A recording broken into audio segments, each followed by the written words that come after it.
Chapter 9. School was nerve-wracking. Every time Roy entered one of his classrooms, the other kids stopped what they were doing and stared. It was as if they were surprised to see he was still alive, with all his limbs intact. After leaving algebra class, Roy heard a stupendous phony farting noise behind him in the hallway. Garrett. He took Roy by the shirt sleeve and led him into a bathroom. "You look sick. You should go home early," Garrett advised. "I feel fine," Roy said, which wasn't true. He still had a headache from the thumping Dana gave him on the bus ride. "Dude, listen to me," Garrett said. "I don't care how you think you feel. You're sick. Really sick, okay? You need to call your mom and go home." "What have you heard?" "He'll be waiting after 7th period." "So let him wait," Roy said. Garrett tugged Roy into one of the toilet stalls and locked it from the inside. "This is so lame," said Roy. Garrett touched a finger to his lips. "I know a guy in Dana's PE class," he whispered excitedly. "He says Dana's gonna snatch you before you get on the bus home." "And do what?" "Duh! Right here at school?"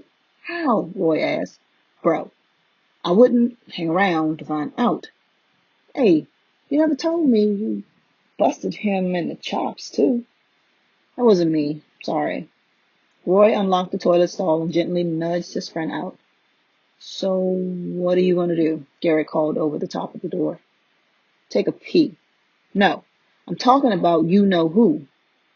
"I'll think of something." But what? Even if Roy managed to elude Dana Matheson this afternoon, the drama would start all over again Monday. Dana would resume the stalking, and Roy would have to dream up another escape plan. And that's how it would be every single day until school let out in June. Roy had other options, none particularly appealing. If he reported Dana to Miss Hennepin, she'd do nothing more than summon him to her office for a stern lecture, which Dana would laugh off. Who could take seriously a vice principal with one gnarly hair sprouting out of her lip? If Roy told his parents about the Dana situation, they might be alarmed enough to withdraw him from Trace Middle. Then he would end up getting bused to some private school where he'd be forced to wear the same dorky uniform every day, and according to Garrett, learn Latin. A third alternative was for Roy to try apologizing to Dana again, this time oozing remorse and sincerity. Not only would that be groveling, it probably wouldn't achieve the desired effect. Dana would still hassle him without mercy. His final option was to stand and fight. Roy was a practical boy. He knew the odds were overwhelmingly against him. He had quickness and brains on his side, but Dana was big enough to crush him like a grape. Roy remembered the time he and his father had a talk about fighting. "It's important to stand up for what's right," Mr. Eberhart said. "But sometimes there is a fine line between courage and stupidity." Roy suspected that fighting Dana Matheson fell into the second category. While he disliked the prospect of getting beaten to a pulp, what worried him even more was the effect it would have on his mother. He was very conscious of being an only child, and he knew his mom would be devastated if something had happened to him. Roy had almost had a little sister, though he wasn't supposed to know about it. His mother carried the baby for 5 months, and then one night she got terribly sick, and an ambulance rushed her to the hospital. When she came home a few days later, the baby wasn't there anymore, and nobody really explained why. Roy was only 4 years old at the time, and his parents were so upset that he was afraid to ask questions. A few years later, an older cousin told him what a miscarriage was and confided that Roy's mother had lost the baby girl. Ever since then, he tried not to give his parents extra reasons to worry about him. Whether on horseback, bike, or snowboard, he refrained from doing some of the wild daredevil stunts that boys like his age usually tried. Not because he feared for his safety, but because he felt it was his solemn duty as an only child. Yet, he was, this morning, on the school bus, insulting the same pea-brained thug who already held a mortal grudge against him. Sometimes Roy didn't understand what came over him. Sometimes he was too proud for his own good. The last class of the day was American history. After the bell, Roy waited for the other students to file out ahead of him. Then cautiously he peeked into the hall. No sign of Dana Matherson. Roy, is something wrong? It was Mr. Ryan, the history teacher, standing behind him. No, everything's fine, Roy said breezily, stepping out of the classroom. Mr. Ryan closed the door behind him. You going home too? Roy asked. I wish. I've got to grade papers. Roy didn't know Mr. Ryan very well, but he walked with him all the way to the faculty lounge. Roy made small talk and tried to act casual while constantly checking behind him to see if Dana was lurking. Mr. Ryan had played football in college, and since then, he hadn't gotten any smaller, so Roy felt fairly safe. It was almost as good as walking with his dad. You taking the bus home? Mr. Ryan asked. Sure, Roy said. But isn't the pickup on the other side of the school? Oh, I'm just getting some exercise. When they reached the door of the faculty lounge, Mr. Ryan said, Don't forget the quiz on Monday. Right. War of 1812, said Roy. I'm ready. Yeah? Who won the Battle of Lake Erie? Commodore Perry. Which one? Matthew or Oliver? Roy took a guess. Matthew? Mr. Ryan winked. Study a little more, he said. But have a good weekend. Then Roy was alone in the hall. It was amazing how rapidly schools emptied after the final bell, as if someone pulled the plug under a giant whirlpool. Roy listened closely for footsteps, sneaking footsteps, but heard only the tick, tick, tick of the clock mounted above the door on the science lab, or to the science lab. Roy observed that he had exactly 4 minutes to reach the bus pickup zone. He wasn't worried, though, because he had already mapped a shortcut through the gym. His plan was to be among the very last to board his bus. That way, he could grab one of the empty seats up front and jump off quickly at his stop. Dana and his cronies customarily occupied the back rows and seldom bothered the kids sitting up near the driver. Not that Mr. Kesey would ever notice, Roy thought. He jogged to the end of the hallway and turned right, heading for the double doors that marked the back entrance of the gymnasium. He almost made it, too. Let's be crystal clear about this, Mr. Brannett. Let's be crystal clear about this, Mr. Brannett. You didn't report it to the police? No, sir, Curly said empathetically into the telephone. So there shouldn't be any paperwork, correct? No possible way for this latest travesty to end up in the press? Not that I can figure, Mr. Muckle. For Curly, it had been another long, discouraging day. The sun had finally broken through the clouds, but after that, it was all downhill. The construction site remained uncleared, the earth-moving equipment sitting idle. Curly had stalled as long as possible before phoning Mother Paula's corporate headquarters. Is this your idea of a sick joke? Chuck Muckle had snarled. It ain't no joke. Tell me again, Mr. Brannett. Every miserable detail. So Curly had repeated everything, beginning from when he'd arrived at the site early that morning. The first sign of trouble had been Kayla waving a tattered red umbrella and chasing his 4-attack dogs along the inside perimeter of the fence.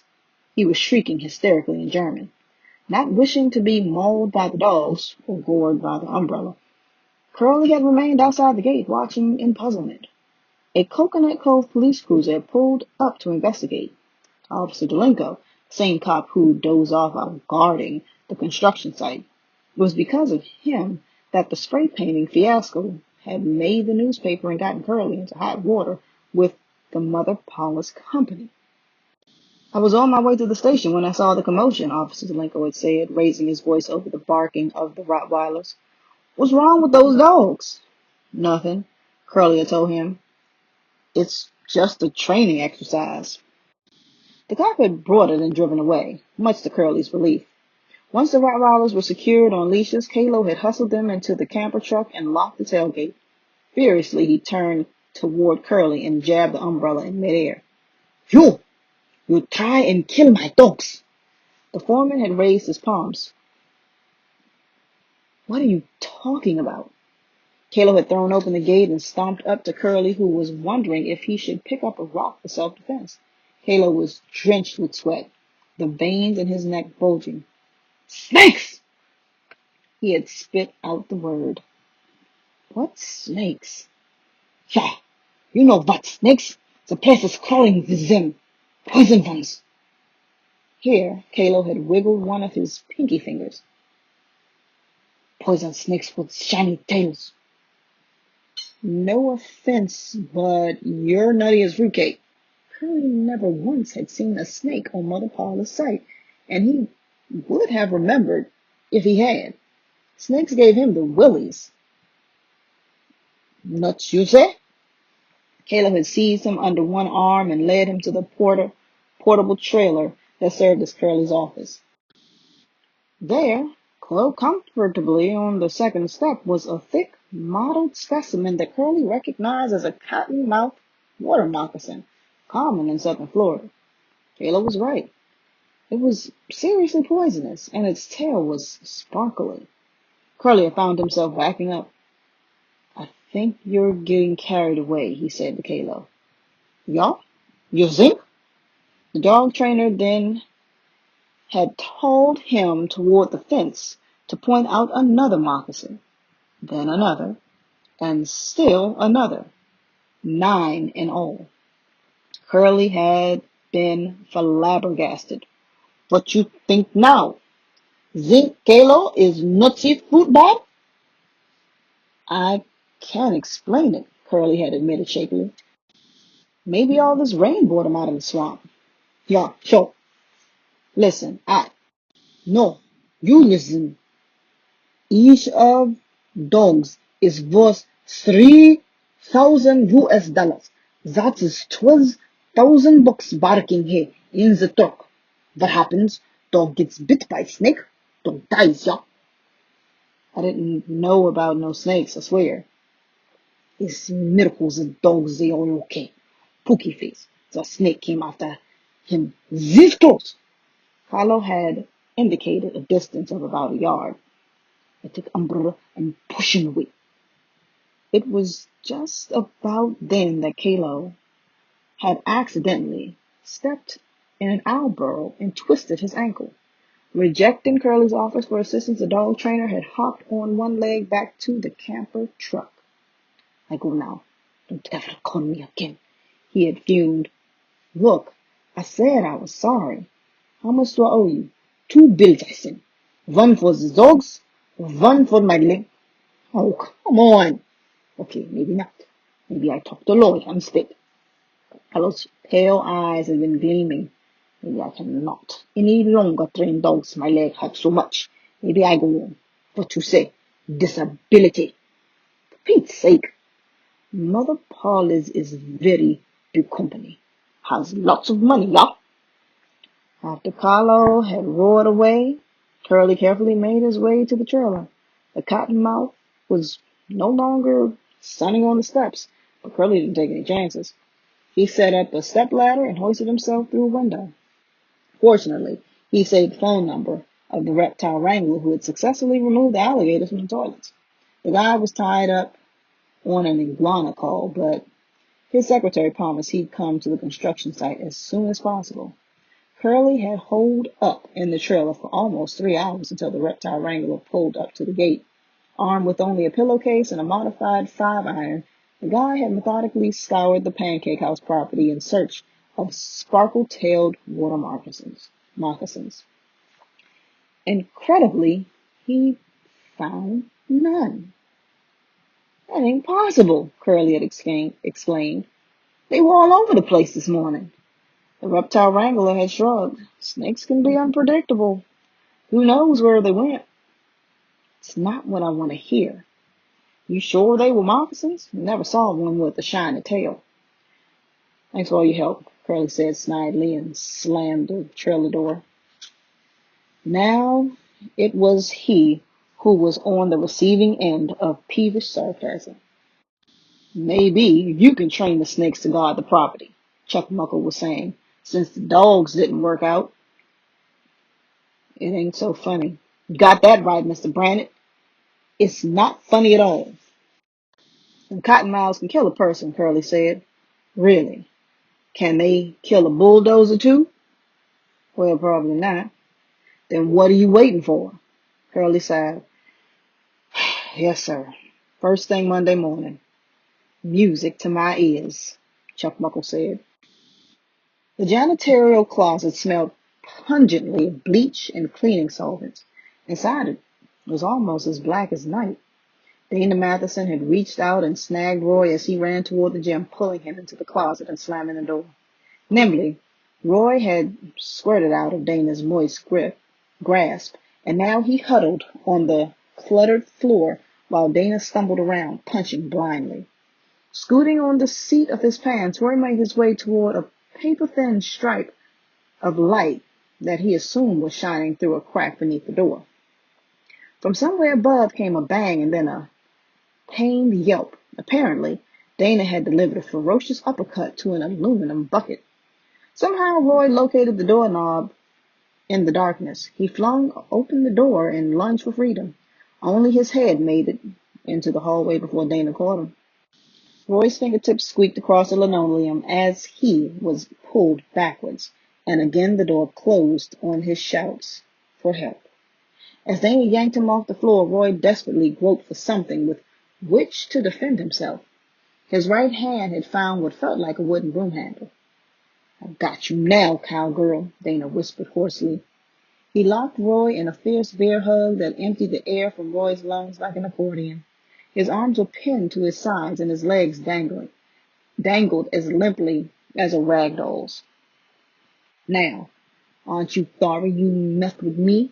Dana gloated.